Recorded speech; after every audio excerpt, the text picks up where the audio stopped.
એક શ્રીમંત માણસ એના પુત્રની ખરાબ આદતથી ખૂબ પરેશાન હતો. જ્યારે જ્યારે એ પોતાના પુત્રને એ ખરાબ આદત છોડવાનું કહેતો ને ત્યારે તેનો પુત્ર એને એક જ જવાબ આપતો કે હું હજી ઘણો નાનો છું, ધીમે ધીમે આદત છૂટી જશે. પણ ક્યારેય આદત છોડવાની કોશિશ કરતો નહીં. એક દિવસ એ ધનિક માણસ કંટાળી ગયો અને એક સંત પાસે ગયો અને સંત પાસે જઈ અને બધી વાત કરી. સંતે એને કીધું, તમે એક કામ કરો, કાલે સવારે તમારા પુત્રને લઈ અને બગીચામાં મારી સાથે આવજો.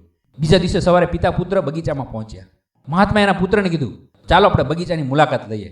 અને ધીમે ધીમે આગળ વધવા લાગ્યા. ચાલતા ચાલતા પેલા સાધુ હતા ને એ અચાનક ઊભા રહી ગયા અને એણે પેલા છોકરાને કીધું કે તું આ નાનકડો છોડ છે એને ઉખાડીને ફેંકી શકીશ?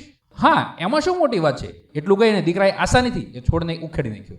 થોડા આગળ ચાલ્યા ને એટલે મહાત્માએ બીજો એક મોટો છોડ હતો ને એની સામે બતાવીને કીધું કે તું શું આને ઉખાડી શકીશ?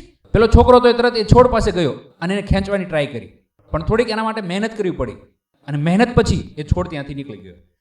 પાછા થોડા આગળ ચાલ્યા એટલે સાધુએ એક મોટું વૃક્ષ બતાવ્યું અને કીધું કે આ ઝાડને ખેંચી લે.